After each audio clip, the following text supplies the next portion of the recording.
anatomy, we come to morphology of flowering plant, and because in class 11th has already studied, so they will be answering all the questions.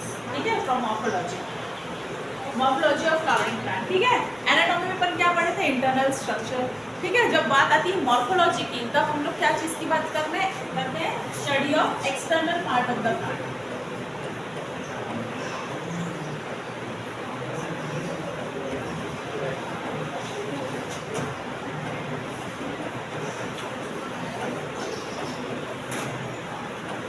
ठीक है, external का मतलब ये नहीं है कि जो सॉइल के ऊपर में है.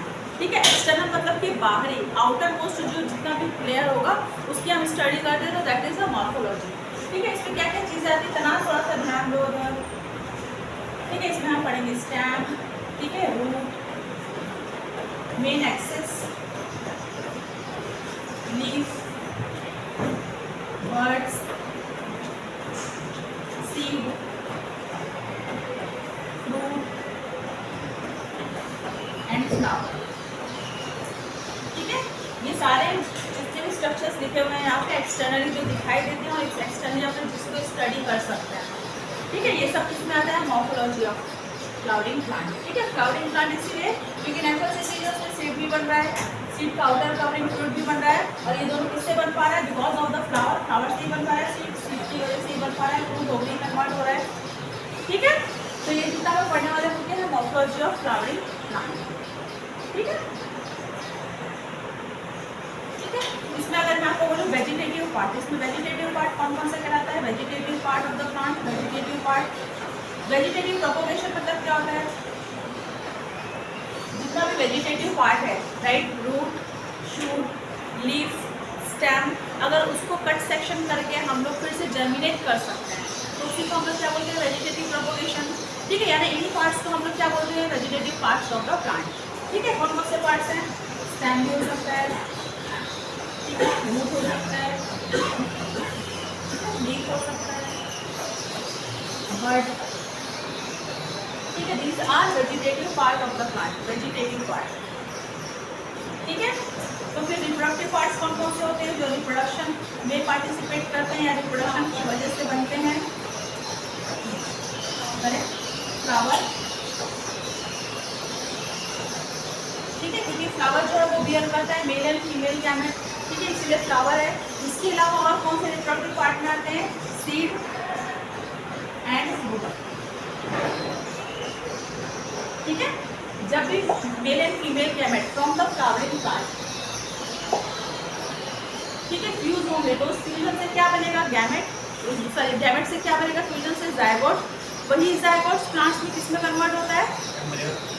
एम्ब्रियो में. एम्ब्रियो के बाद में वो क्या बनाता है? सीड. ठीक है, और वो जो सीड जो है किसके अंदर बन रहा है? Female reproductive organ that is ovary के अंदर बन रहा है, और वही ओवरी किसमें कन्वर्ट होता है? फ्रूट में. ठीक है, इसलिए तीनों पार्ट्स क्या कहलाते हैं? Reproductive part. ठीक है, और ये वाले parts stem, root, leaf, bird, इससे हम लोग फिर से उस प्लांट को जर्मिनेट कर सकते हैं अगर हमारे पास में फ्लावर नहीं है. ठीक है, इसलिए ये कौन से पार्ट्स होते हैं? Vegetative part. ठीक है, जो हेल्प करते हैं वेजिटेटिव प्रोपोगेशन में. एंड रिप्रोडक्टिव पार्ट किसमें हेल्प करते हैं? Sexual reproduction of flowering plants. ठीक है, इतना क्लियर है? ठीक है,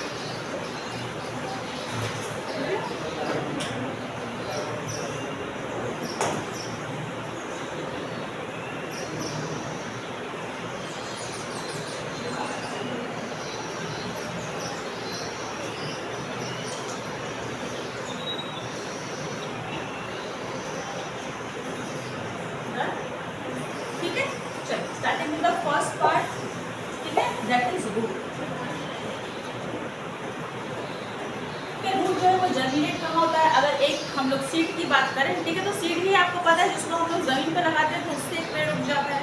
यानी सीड ही है जो रूट एंड शूट दोनों के लिए हेल्प करेगा. राइट. ठीक है, तो एक जो सीड होता है, ठीक है, सीड जब हम लोग उसको जमीन के अंदर में डालते हैं, ठीक है, तो क्या होता है? उसके एक पार्ट जो है ऊपर की तरफ जर्मिनेट होता है और एक पार्ट जो है नीचे की तरफ जाता है. ठीक है, ऊपर वाला पार्ट क्या कहलाता है? ल्यूमिनल. ठीक है, और नीचे वाला क्या कहलाता है? रेडिकल. ठीक है, यही रेडिकल जो है वो नीचे की तरफ जमीन में चला जाता है और क्या बना देता है? रूट. ठीक है, और यही वाला जो ट्यूब्यूल है ऊपर की तरफ जाता है और आगे चलते क्या बना रहता है? शूट यानी कि stem part of the plant. ठीक है, तो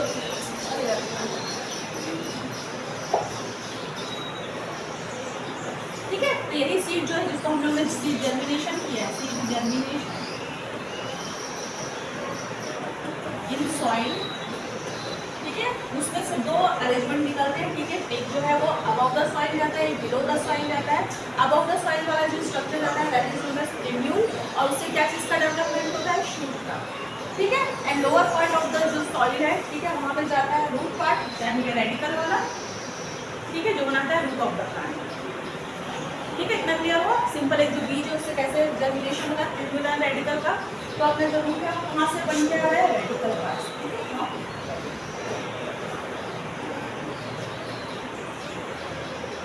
ठीक है। ठीक है, तो चाहे कोई से भी प्लांट हो, चाहे वो मोनोकॉट प्लांट हो या डाइकॉट प्लांट हो, ठीक है। फिर से बता रही हूँ, मोनोकॉट कौन होती है, जिसमें सिंगल कॉटिलेडॉन होता है। डाइकॉट कौन होते हैं, जिसमें 2 कॉटिलेडॉन्स होते हैं। चाहे डाइकॉट हो या मोनोकॉट हो, दोनों में ही ये दोनों अरेंजमेंट का फॉर्मेशन होता है, क्योंकि दोनों ही प्लांट्स में रूट एंड शूट होता है, ठीक है। तो plumule and radicle is a different thing and cotyledon is a different thing, ठीक है। ये जो अरेंजमेंट आप यहाँ पे देख रहे हो, जिससे सीड से क्या चीज़ जर्मिनेट हो रही है, अबव द सॉइल शूट हो रहा है, बिलो द सॉइल रूट हो रहा है, ये दोनों में ही होता है, मोनोकॉट एंड डाइकॉट, ठीक है। बहुत क्लियर यहाँ पे, ठीक है।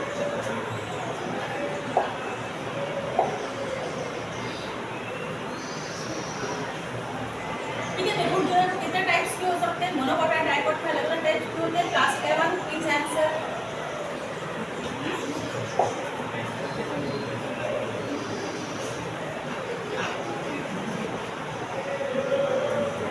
ठीक है। एक सिंगल रूट जो है उसका जर्मिनेशन जब हुआ, ठीक है, तो इस तरीके से जर्मिनेट होता है। वो सबसे पहले एक सिंगल टैप्लाइक स्ट्रक्चर बनाता है, एक टैप्लाइक स्ट्रक्चर, ठीक है, जिसको हम लोग क्या बोलते हैं, प्राइमरी रूट। सबसे पहला वाला जो रहता है रूट, उसको क्या बोलते हैं, प्राइमरी, ठीक है। फिर इस प्राइमरी रूट से ब्रांचेस निकलती हैं, ठीक है, that is known as secondary root,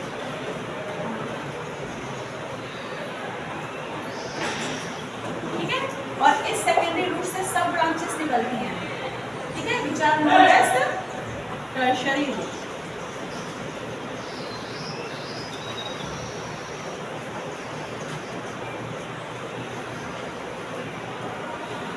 ठीक है।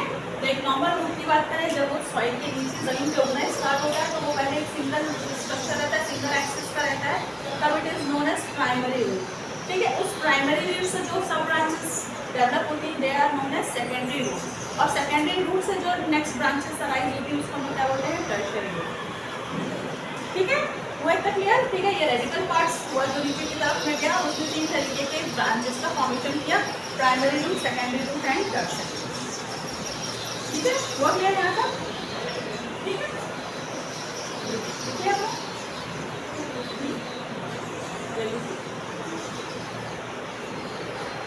ठीक है। So tertiary root arises from primary root, primary root arises from secondary root, and secondary root arises from primary root, ठीक है। तो ये sequence wise 1 by 1 situation pattern में रहता है। हाँ, वाचन करने के लिए ये बोथ आर नॉट सिक, है ना, for writing only you are sick. Remember, we cannot write, we have problem in understanding, no concentration, but बातें करने के लिए full concentration है,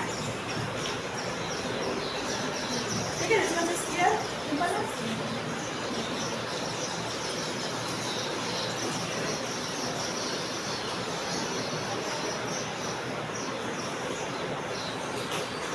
ठीक है। अगर टाइप्स की बात करूँ मैं, टाइप्स रूट के टाइप्स, ठीक है, 3 टाइप्स होते हैं, ठीक है। फर्स्ट वाला कौन सा है, टैप रूट,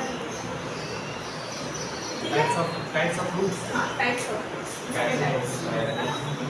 ठीक है।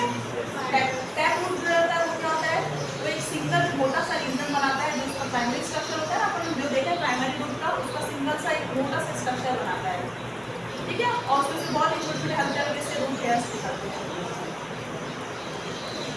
ठीक है। किसको प्रेजेंट होता है, ये मोनोकॉट या डाइकॉट में इस टाइप का अरेंजमेंट, डाइकॉट, ठीक है। Tap root is present in dicots,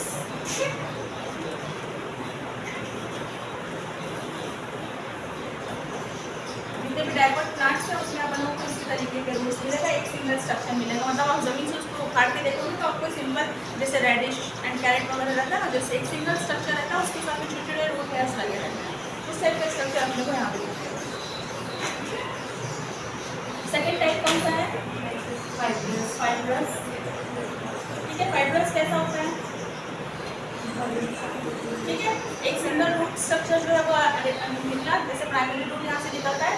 ठीक है, इसी प्राइमरी से और बहुत सारे लेटर ब्रांचेस निकलते हैं। ठीक है, इस तरीके से। ठीक है, और इस लेटर ब्रांचेस में फिर से रूट हेयर्स रहते हैं। आप याद रखिएगा, चाहे कोई भी प्लांट हो, मोनोकॉट हो, डायकोट हो, किसी भी तरीके का प्लांट हो, सभी में रूट हेयर्स तो डेफिनेटली प्रेजेंट होते हैं, क्योंकि सभी प्लांट को अपवर्ड मूवमेंट ऑफ वाटर तो चाहिए। ठीक है, तो रूट हेयर जो है वो सभी में प्रेजेंट होते हैं, है ना। उनका अरेंजमेंट अलग टाइप का हो सकता है, दिखने का स्ट्रक्चर अलग हो सकता है, but root hair is present in each and every type of plant. ठीक है, fibrous and fibrous is present in all monocot plant.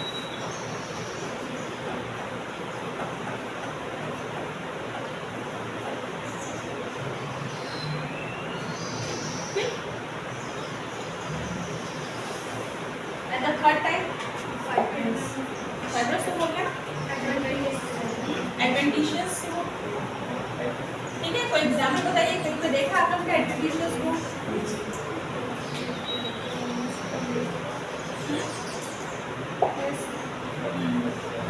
कहाँ देखा है? ठीक है, आप लोगों ने बनियान ट्री वगैरह देखा होगा। ठीक है, उसके बहुत गहरे रूट्स जो है वो जमे हुए रहते हैं, क्योंकि वो बहुत बड़ा ट्री रहता है, राइट। ठीक है, बट वो ट्री इतना ज़्यादा बड़ा होता है कि it needs more mechanical support. ठीक है, तो कुछ जो रीजन्स होते हैं रूट के, वो क्या होते हैं, बाहर की तरफ भी फैल के बाहर आ जाते हैं, इस तरीके से। इस चीज़ के लिए फॉर मैकेनिकल सपोर्ट। ठीक है, इस तरीके से ये जो रूट्स हैं ये बाहर की तरफ भी आ जाते हैं, इसी को हम क्या बोलते हैं, एडवेंटिशियस रूट।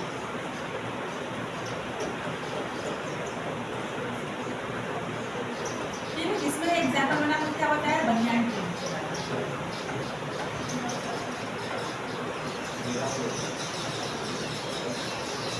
ठीक है, बाकी रूट्स का जैसे आप यहाँ पे देख रहे हो, फाइब्रस रूट है, टैप रूट है, इसमें जो रूट हेयर्स है तो उनका फंक्शन क्या है, बेसिक फंक्शन क्या है यहाँ पर? मैंने आपको ये बताया कि रूट हेयर्स किस लिए प्रेजेंट है, तो क्योंकि वो क्या एब्जॉर्ब करता है, सॉइल से वाटर। ठीक है, इसके अलावा सॉइल जो है उस पानी में बहुत सारा मिनरल्स भी घुला देता है, जितने मिनरल्स जैसे मैग्नीशियम, सोडियम, क्लोरीन, ये सब चीज़ें भी रहती है सॉइल में, तो वो पूरा वाटर में मिक्स हो जाता है। ठीक है, तो जो रूट हेयर होता है वो क्या क्या चीज़ों का एब्जॉर्प्शन करता है, वाटर का एज वेल एज मिनरल्स का, दोनों का एब्जॉर्प्शन करता है, राइट। तो यहाँ पर जो है वो किसके लिए, absorption of water and mineral. ठीक है, यहाँ पर अगर हम बात करें एडवेंटिशियस जो है, वो किसके लिए यहाँ पर मॉडिफाई हुआ है, या अलग टाइप का इसको मिल रहा है अपने को, for mechanical support.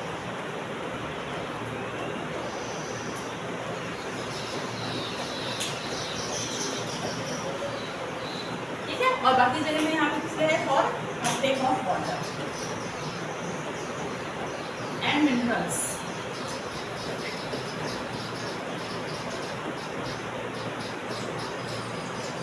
Root hairs are responsible for uptake of water and minerals. Other than that, adventitious root जो बाहर की तरफ भी आ जाते हैं, उनका काम क्या है, mechanical support, to provide the mechanical support of the. ठीक है,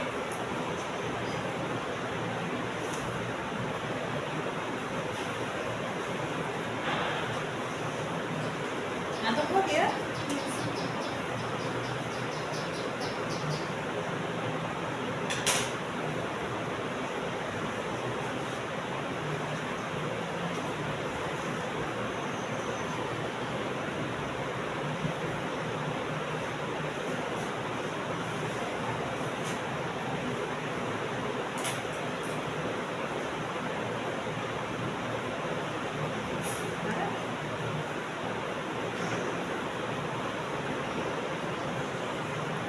कंप्लीटेड। ठीक है,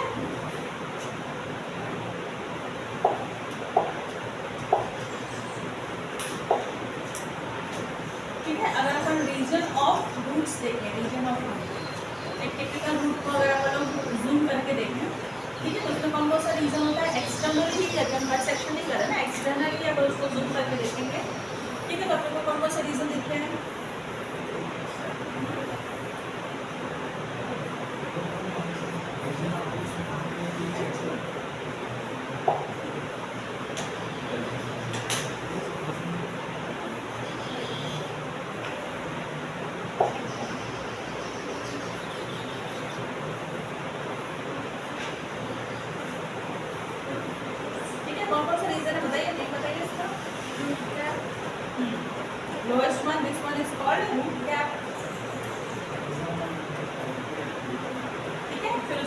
वाला रीजन ऑफ एलोंगेशन,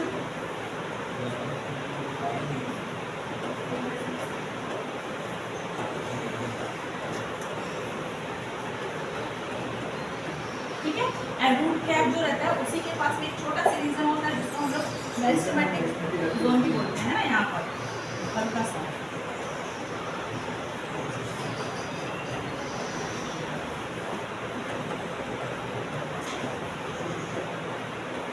ठीक है। और ऊपर में जहाँ पे आप रूट हेयर्स देख रहे हो उस वाले रीजन को क्या बोलते हैं, this region zone of maturation,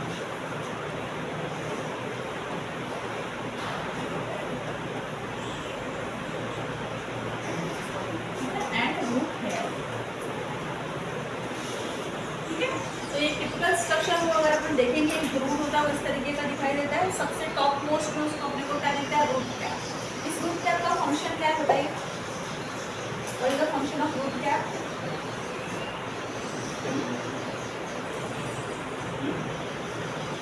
apical region है ना, सबसे एपिकल रीजन है ना, एपिकल मेरिस्टेम ना वहाँ पर डिवाइडिंग सेल, जिस तरह से एपिकली को ग्रो हो रहा है ऊपर की तरफ, ऊपर में करके उसका टिप रीजन ग्रो हो रहा है ऊपर में, उसके ऊपर ये वाला रीजन है ना नीचे की तरफ जाने वाला है। तो रूट कैप जो है वो क्या करता है, उसको प्रोटेक्ट करता है फ्रॉम एक्सटर्नल पैथोजेंस।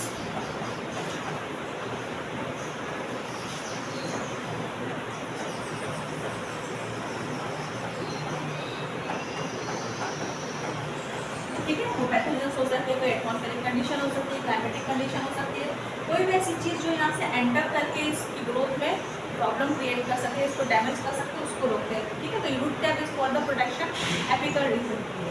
ठीक है, मेरिस्टेमेटिक रीजन बताइए कौन सा है, मेरिस्टेमेटिक रीजन। मेरिस्टेमेटिक टिश्यू आप लोगों ने क्लास 9 में पढ़ा हुआ है। मेरिस्टेमेटिक टिश्यू कौन से टिश्यूज होते हैं जो कीप डिवाइडिंग रहते हैं, दो tissues which keeps dividing most of the time. ठीक है, तो ये भी कीप डिवाइडिंग रहते हैं। ठीक है, डिवाइडिंग टिश्यूज हैं।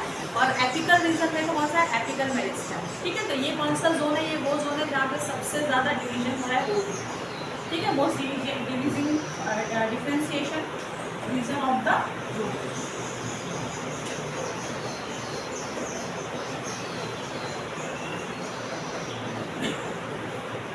ठीक है, क्यों है, क्योंकि यहाँ पे क्या चीज़ प्रेजेंट है, मेरिस्टेमेटिक टिश्यू। मेरिस्टेमेटिक टिश्यू जो है वो डिवाइडिंग टिश्यूज होते हैं जो सेल्स को डिवाइड करते रहते हैं। ठीक है, एपिकल रीजन पर ही ये प्रेजेंट है मेरिस्टेमेटिक। ठीक है, ऊपर में क्या है, region of elongation. Region of elongation क्या चीज़ में हेल्प करता है, रीजन ऑफ एलोंगेशन वो क्या करता है, साइज को इंक्रीज करता है। किस चीज़ के, रूट के size of root.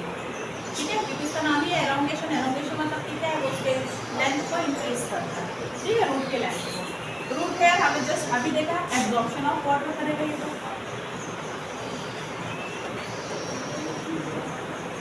Water molecules.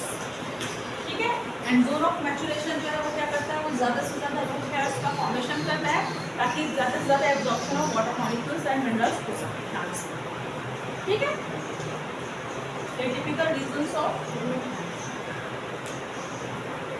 ठीक है, पूरे जितने भी रीजन है उसमें से कौन सा रीजन है जो रिस्पॉन्सिबल है for the length of the plant, for the growth of length of root soil? कौन सा जोन है, नहीं, for the length of the length कौन है बताओ, दिव्यांश?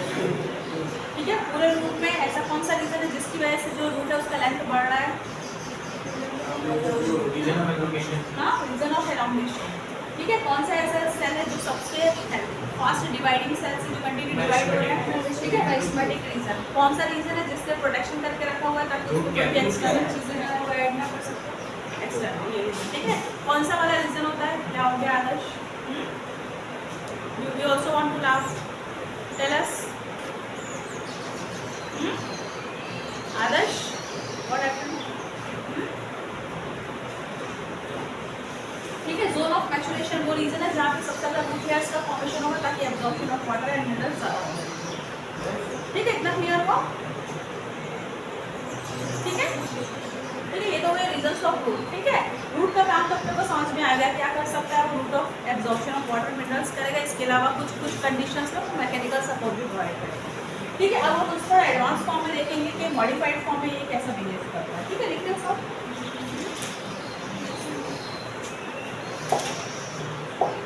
ठीक है, अब नेक्स्ट पॉइंट पॉइंट क्या देखेंगे, मॉडिफिकेशन ऑफ रूट।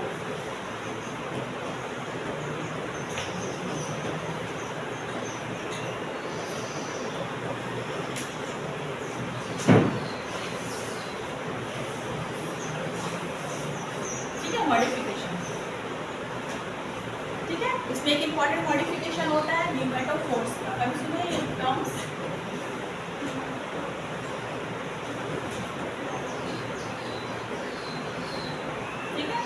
जो मार्शी इलाके होते हैं, ठीक है, ऐसा दलदल वाला इलाका कहाँ पर होता है इंडिया में? ऐसा रीजन जहाँ पे बहुत सारा दलदल होता है, वाटर भी होता है, salt water and sweet water mix होता है, और जो सॉइल होता है वो पूरा मार्शी जैसा नेचर का होता है।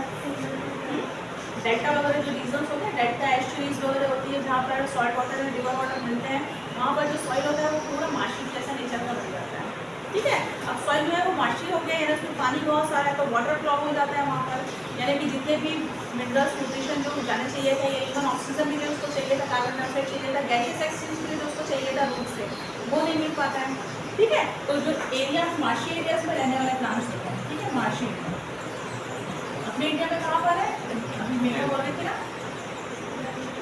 सुंदरबन डेल्टा, करेक्ट, ठीक है, वाला जो रीजन रहता है, ठीक है, वहाँ पे प्लांट्स जो है उगते हैं।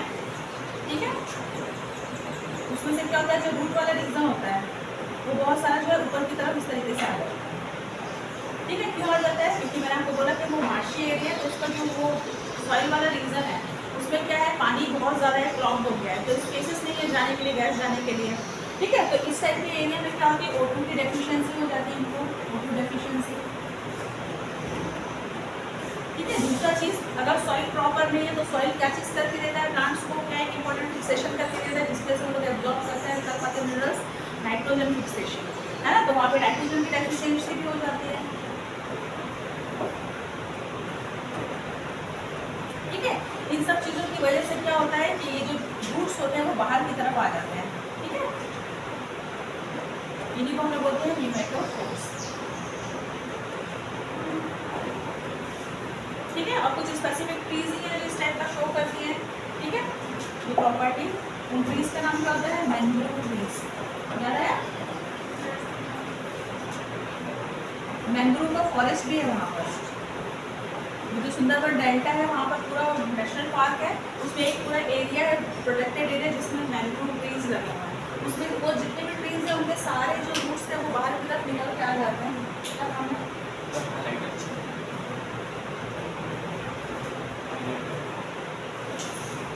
ठीक है, सारे प्लांट जो है वो बाहर की तरफ आ जाते हैं, क्यों? क्योंकि वहाँ पे ऑक्सीजन की, नाइट्रोजन की डेफिशिएंसी है, और उस डेफिशिएंसी को कन्वर्ट करे वो लोग डायरेक्ट एटमॉस्फेयर की तरफ, बाहर की तरफ निकल जाते हैं। ठीक है, अब ये जो न्यूमेटोफोर्स होते हैं वो क्या होते हैं, इनमें खूब सारे फोर्स होते हैं जो क्या करते हैं, गैसियस एक्सचेंज का काम करते हैं, यानी in and out of gases.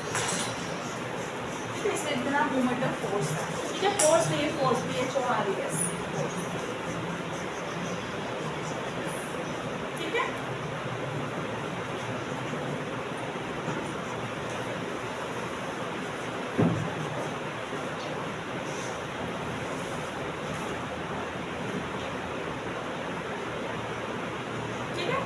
ठीक है, एक जो एग्जांपल वो न्यूमेटोफोर्स का आपको पूछे कि किस टाइप के प्लांट्स में होता है, तो मैंग्रोव ट्रीज में होता है, कहाँ पर होता है, डेल्टा रीजन में होता है, तो किस टाइप के इलाकों में होता है, मार्शी रीजन में होता है, किस वजह से होता है, because of the deficiency of oxygen and nitrogen.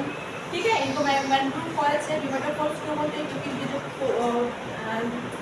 Roots होते हैं वो बाहर की तरफ निकल आते हैं और उसमें फोर्स होते हैं जिसकी वजह से वो गैसियस एक्सचेंज करते हैं। ठीक है, चलिए दूसरा मॉडिफिकेशन अपन देखेंगे for storage of food.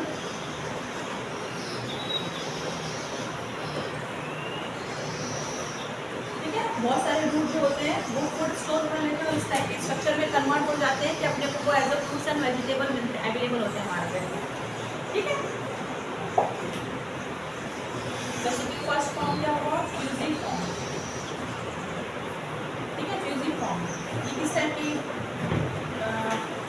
Plants में जो मिलता है, रेडिश। आप जो रेडिश को देखते हैं ना, वो रेडिश क्या है, वो एक मॉडिफाइड रूट है, जिसको हम एज अ फूड लेते हैं। ठीक है, जो रेडिश होता है उसमें बहुत सारा फूड स्टोर हो जाता है।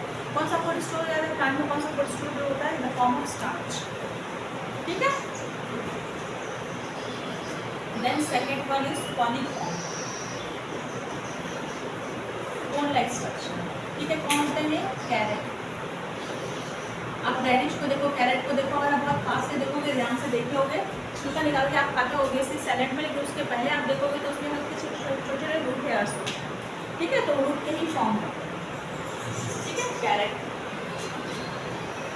ठीक है, देन नेपी फॉर्म। ठीक है, नेपी फॉर्म टर्निप में होता है। टर्निप शलजम देखा आप लोगों ने?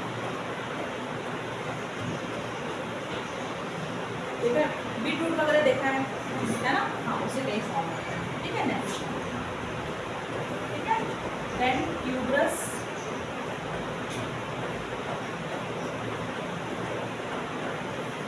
ट्यूबलाइक स्ट्रक्चर जैसे बन जाता है, मिराबिलिस। ठीक है, एंड नेक्स्ट वन इज नोड्यूलस। नोड्यूलस किसमें मिलता है, ये तो आप लोग बता सकते हो। रूट नोड्यूल्स किसमें मिलते हैं? राइजोफोरा मिलता है।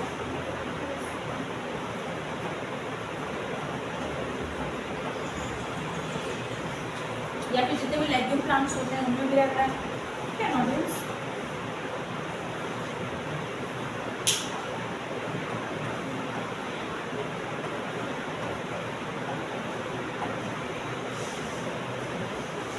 ठीक है, तो शॉर्ट फ्रूट के फॉर्म में रहता है, मतलब ये इस टाइप के रूट्स हैं जो मैकेनिकल सपोर्ट प्रोवाइड नहीं कर रहे हैं। ठीक है, ऑक्सीजन डेफिशिएंसी की कमी नहीं कर रहे हैं।